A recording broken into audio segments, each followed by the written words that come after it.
Y el resultado que podemos dar cuenta es que la Fiscalía de la Nación no está investigando a nadie. Digamos, es cierto, está imputada Dina Boluarte, está imputado Otárola y otros ministros. Me refiero a que no encontramos en el curso de esa investigación una actuación proactiva, diligente, o que diga que la Fiscalía de la Nación tiene una estrategia de investigación. Denunciarán a la Fiscalía. Familiares de los peruanos que fueron asesinados durante las marchas en contra de la dictadura de Dina la asesina han denunciado que ha habido cambios en la Fiscalía que investiga las muertes durante las protestas. Esto luego de que la Fujifiscal de la Nación, Patricia Benavides, pusiera a cargo del equipo de investigación a una fiscal que no tiene ninguna experiencia en casos como esos. Además, criticaron que a pesar de que la Fiscalía abrió hace 3 meses una investigación en contra de la usurpadora Dina Boluarte y el carnicero Otárola, hasta el momento no hayan tenido ningún resultado y solo los hayan llamado a declarar, esto sin la presencia de los abogados de las víctimas. Paz, abogado del Instituto de Defensa Legal, para que nos dé la opinión jurídica respecto a esta decisión de la Fiscalía de la Nación. Gracias, Miguel. Muchas gracias por su participación y presencia, ¿no? Vemos desde el mes de diciembre que hay una actuación no solamente errática de la Fiscalía de la Nación, sino una actuación que pareciera indicarnos que hay una voluntad de que no avancen las investigaciones. Hay diversos hechos, lamentablemente, no es uno, sino diversos hechos que dan cuenta de que el curso de las decisiones políticas del Ministerio Público en la persona de la Fiscalía de la Nación pareciera que responden a una suerte de ser funcional a un discurso político que intenta evitar que se determinen las responsabilidades de carácter criminal en los casos de graves violaciones a los derechos humanos que se han cometido desde 7-8 de diciembre hasta el mes de enero de este año, ¿no? Los hechos todos son de público conocimiento y me parece que las consecuencias probablemente más graves son las que estamos observando en el discurso que los familiares de las víctimas han hecho esta mañana, es decir, el traslado de todas las carpetas de investigación en por lo menos 7 departamentos a un equipo especial que por más nombre un tanto rimbombante, ¿no es cierto?, y que nos aproxime a otras realidades en el Ministerio Público, el hecho concreto es que tenemos un equipo especial con 10 personas, de las cuales solo una ha tenido experiencia en investigación de crímenes contra los derechos humanos, la fiscal Mirela Coronel. Los 9 otros u otras fiscales no han tenido ninguna experiencia en investigación de crímenes contra los derechos humanos. Ese solo dato ya es probablemente el dato más preocupante que podamos tener. Es cierto, ayer hemos escuchado a la fiscal de la Nación, como siempre muy enfática y con su dedito, ¿no es cierto?, señalando de que aquí ella no le teme a nadie y las investigaciones serán caiga quien caiga. Pero más allá del discurso, en el caso del Ministerio Público, lo que hay que ver son los resultados concretos de las investigaciones y el avance concreto de las investigaciones. Solo así se mide la actuación del Ministerio Público. Y lo que tenemos acá es que de los 7 departamentos en donde se estaban realizando las investigaciones, probablemente el de Ayacucho era el que tenía una actuación más diligente, más estratégica, por una razón muy concreta: estaba a cargo de una Fiscalía de Derechos Humanos, ¿no es cierto? Porque inclusive en el caso de Lima se dieron decisiones absolutamente erráticas luego del 28 de enero, cuando se produjeron los hechos más graves. Salvo el caso del señor Víctor Santisteban y Axavilca, todos los otros casos, algunos gravísimos en realidad, el caso de Yolapa, el caso de Rolando Marca, ¿no es cierto?, personas que habían sido disparadas o golpeadas en la cabeza y que habían quedado casi muertos, habían sido derivados a fiscalías penales comunes por decisiones de las propias Fiscalías de Derechos Humanos de Lima, una decisión sin ningún tipo de sentido, ¿no es cierto?, sin ningún tipo de sentido. Recién después de un mes de trabajo, esos casos que están todavía en las Fiscalías Penales Comunes estaban retornando a las Fiscalías Penales de Derechos Humanos. Por lo tanto, la actuación del Ministerio Público ha sido, o las decisiones han sido bastante erráticas en realidad. Y por eso me ratifico en el sentido de decir, nuestra comprensión es de que va en el sentido de que desde la Fiscalía de la Nación ha habido una suerte de buscar ser funcionales a un discurso político. Y por eso es que desde el mes de diciembre la Fiscalía de la Nación, ¿no es cierto?, tomó la decisión de partir en dos el sistema de Derechos Humanos y Terrorismo, cuando no había ninguna necesidad, ¿no es cierto? Y eso fue a pedido del jefe de ese entonces de la Dirección contra el Terrorismo, y partió las fiscalías en dos, en Fiscalías de Derechos Humanos e Interculturalidad y Fiscalías de Terrorismo. Pero luego mandó a la casa al fiscal coordinador, al fiscal Luis Valdivia, a quien la propia Patricia Benavides había designado como fiscal coordinador. Es cierto que era un fiscal provincial, a quien ella le hizo un doble ascenso, ser fiscal superior provisional y luego coordinador de un equipo especializado de derechos humanos. Pero mandó a Valdivia un mes de licencia a su casa, en plena crisis de derechos humanos. Trajo al doctor Daniel Jara, un fiscal que tenía mucha experiencia, pero él es el fiscal coordinador del tema de drogas. Y en adición a su competencia fue fiscal coordinador durante algunas semanas en el tema de derechos humanos. Al retorno de Valdivia en el mes de enero, fines de enero, la fiscal de la Nación toma la decisión de que Valdivia ya no es funcional, ¿no es cierto? Y designa a la señora Marena Mendoza, una fiscal cuya trayectoria en derechos humanos es cero, ¿no es cierto? Porque ella es una fiscal especializada en temas civiles y me parece que es una fiscal además que está a punto de jubilarse. La hizo coordinadora del equipo de derechos humanos, con todos los cambios que se estaban avecinando. Se creó una Fiscalía de Derechos Humanos en el departamento de Puno, en Juliaca específicamente, que es una fiscalía que luego de 5 semanas no tiene sentido su existencia, porque los casos que tenía bajo su competencia ahora pasan al equipo especializado. Y tiene razón el señor Samilán, ¿no es cierto? En 3 meses, en menos de 3 meses, uno de los hechos más graves de violación a los derechos humanos de los últimos tiempos ha tenido 4 fiscales. Ya, la experiencia, no hay que ser ni jurista, ni analista, ni mucho tiempo, ni mucho menos. La experiencia dice que en cualquier caso, un caso de investigación con 4 fiscales en 3 meses, eso no tiene ningún rumbo. No tiene ningún rumbo. Y lo único que indica es que quien está manipulando esa actuación está buscando que no se determinen las responsabilidades. Por lo tanto, hay problemas complejos, ¿no es cierto? Complejos, que desde la Fiscalía de la Nación se ha pretendido resolver con la creación del equipo especial, ¿no? Los problemas más inmediatos, más serios y concretos ya los han señalado. Las carpetas están llegando a Lima, ¿no es cierto? En algunos casos se están suspendiendo ya diligencias que las fiscalías habían programado. Esas carpetas estarán seguramente físicamente en Lima la próxima semana, ¿no?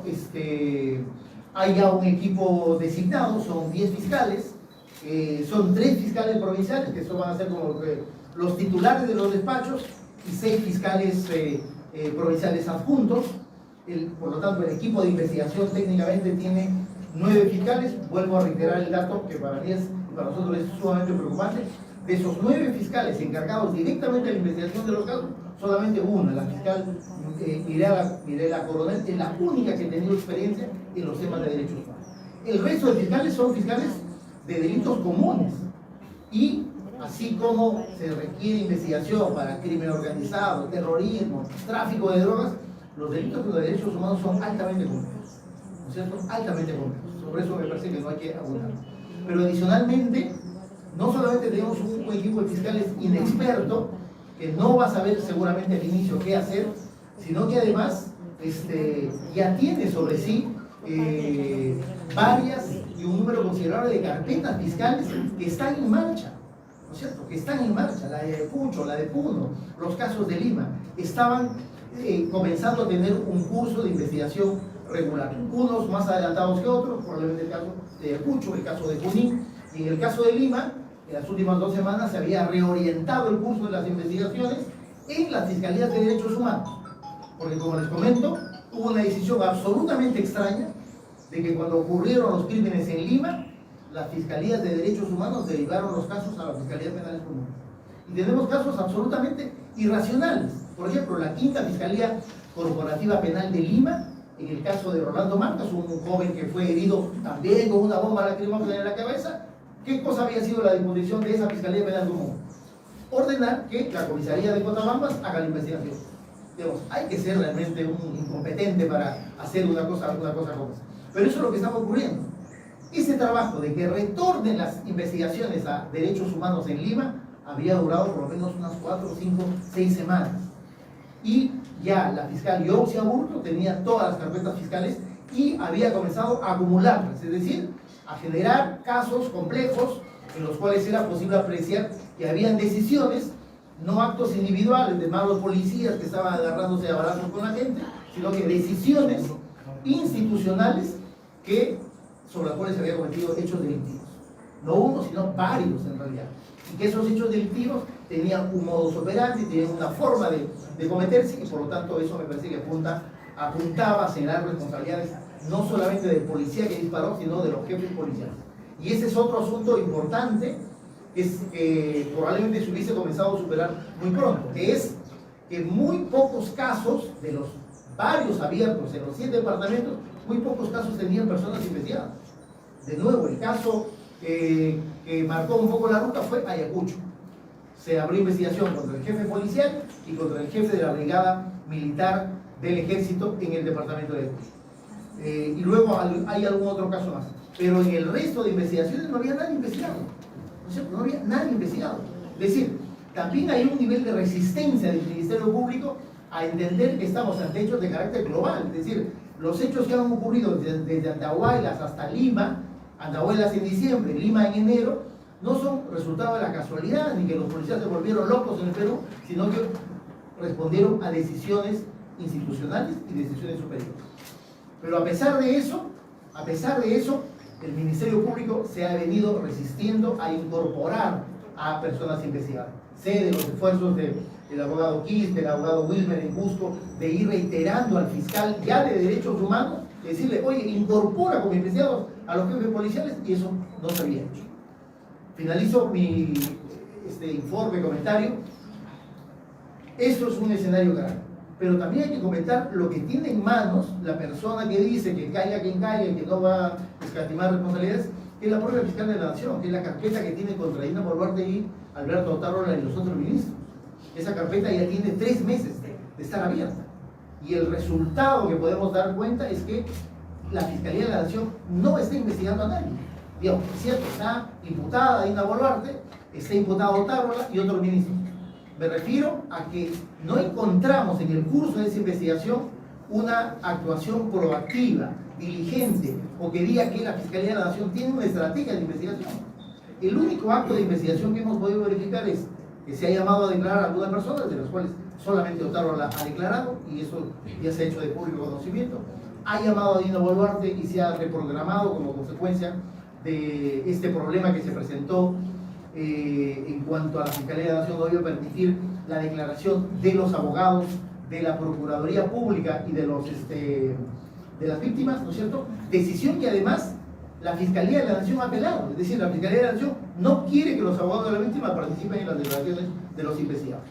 Y el otro acto de investigación es que a inicios de enero la Fiscalía de la Nación fue al Comando Conjunto a reclamar los planes de operaciones. Y el Comando Conjunto, como se dice popularmente, le pintó la cara a la Fiscalía de la Nación y le dijo que no le iba a entregar nada. ¿Por qué razón? Porque dice que son documentos secretos. Yo he conversado con el fiscal Marco Guamán a cargo de las investigaciones y él dijo que iba a hacer una suerte de pedido al Poder Judicial para que por el medio del Poder Judicial le entreguen esos documentos. No tenemos conocimiento que eso haya ocurrido. ¿No es cierto? No tenemos conocimiento de eso, que eso haya ocurrido. El que ha logrado eso es el periodista,